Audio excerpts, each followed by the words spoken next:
اسراف سے بچنا ہے، کنجوس نہیں ہونا، یعنی جہاں لگانے چاہیے وہاں بھی نہ لگانا، یہ کنجوسی ہے، یہ بخل ہے، اس سے دین منع کرتا۔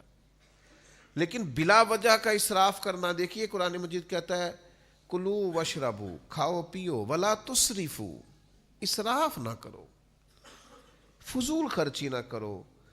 یعنی آپ صرف پیسے ہی ضائع کر رہے تھے، آپ صرف پیسے ہی زیادہ لگا رہے تھے، لیکن قرآن مجید نے کہا انہو لا یحب المسرفین، بے شک اللہ فضول خرچی کرنے والوں کو پسند نہیں کرتا۔ یعنی یہ تم مت سمجھنا کہ میں نے صرف پیسے ضائع کیے ہیں، یہ کوئی بری بات ہی نہیں۔ فرمایا یہ جو تم نے پیسے ضائع کیے ہیں تو یہ تم نے اللہ کا ناپسندیدہ کام کیا، تم اپنے کریم رب کی رضا والا کام نہیں کر رہے، محض پیسہ ہی نہیں ضائع ہوا۔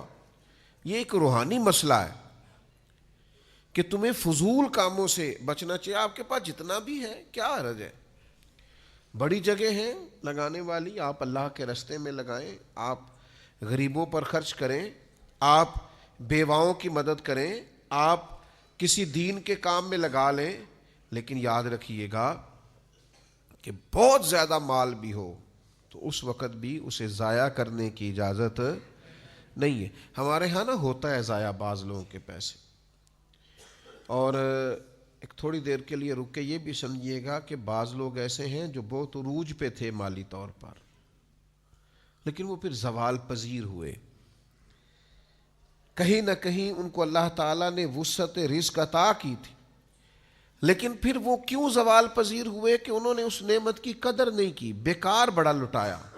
بعد میں وہ شکوے کرتے ہیں میں نے فلانے کو بھی دیا، میں نے فلاں کو بھی دیا، میں نے فلاں کی مدد بھی کی، تو کئی دفعہ کہنے کو دل کرتا ہے جناب کیوں کی آپ نے بلا وجہ، فلاں کی شادی پہ میں اتنے دے آیا، کیوں دے آئے آپ نے قدر ہی نہیں کی، اللہ نے آپ کو دیا تھا۔ آپ کو ضرورت کی جگہ پہ لگانا چاہیے، خرچ اگر کرنا چاہیے تھا تو دیکھنا چاہیے تھا کسی مسکین یتیم ضرورت مند کی مدد کرتے۔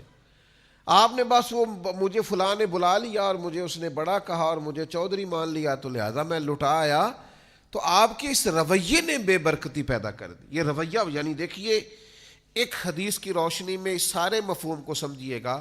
حضور نبی رحمت صلی اللہ تعالی علیہ وسلم کریم ارشاد فرماتے ہیں، میرے نبی پاک صلی اللہ تعالی علیہ وسلم بیان کرتے ہیں، حضور فرماتے ہیں تم نہر پر بھی وضو کر رہے ہو نا، پھر بھی تمہیں پانی ضائع کرنے کی اجازت نہیں۔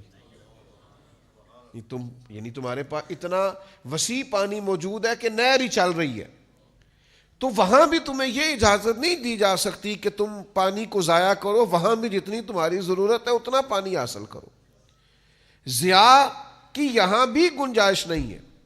لیکن وہ جناب کمال ہو گئی، یہ بھی کھا لو وہ بھی کھا لو۔ ہمارا احباب سے ملنا ہوتا ہے، لوگ دین کے نام پر محبت کرتے ہیں، تو بعض جگہوں پہ کھانے کی دعوتوں پر جانے کا اتفاق ہوتا ہے تو 10 کھانے، تو ہم ان سے کہتے ہیں میاں نہیں کھا سکتے، آپ نے ایک ہی کھانا پکا ہوا ہوتا تو بڑا اچھا تھا، ایک روٹی کھانی ہے۔ اور وہ یہ ہوتا ہے کہ آپ کبھی تجربہ کر کے دیکھ لیں گھر میں کہ وہ ایک سالن صاف سا پک جائے تو وہ چل جاتا ہے گزارا بہترین سا۔ جب آپ کے پاس 10-15 قسم کے آپشن ہو تو بعض اوقات تو دیکھ کے پیٹ بھر جاتا ہے۔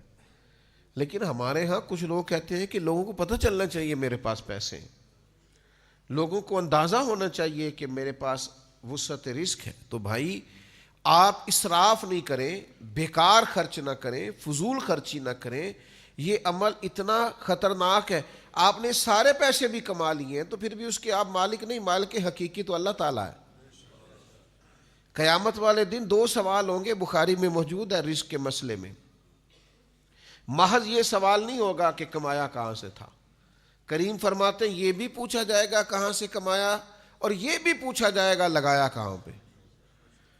تو یہ جو خرچ کرنے کا تعین ہے یہ بھی آپ دین کے مطابق کریں گے، آپ کو خرچ کرنے کی بابت بھی سوال ہوگا، تو اسراف نہیں کریں۔ ہمارے ہاں کچھ لوگ بے جا ضائع کرتے، کچھ بیچاروں کی ضروریات پوری نہیں ہوتی، اور کچھ ایسے ہیں جو اسراف کر رہے ہوتے۔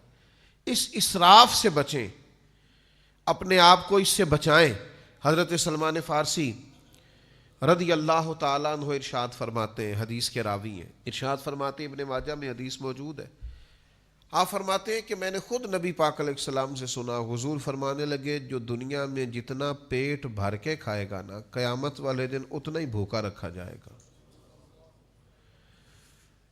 بہت زیادہ سیر ہو کے کھانے کی دین اجازت نہیں دیتا، اگرچہ آپ کے پاس جائز ہے، آپ کا اپنا ہے، آپ مالک ہیں، لیکن حضور نے فرمایا کافر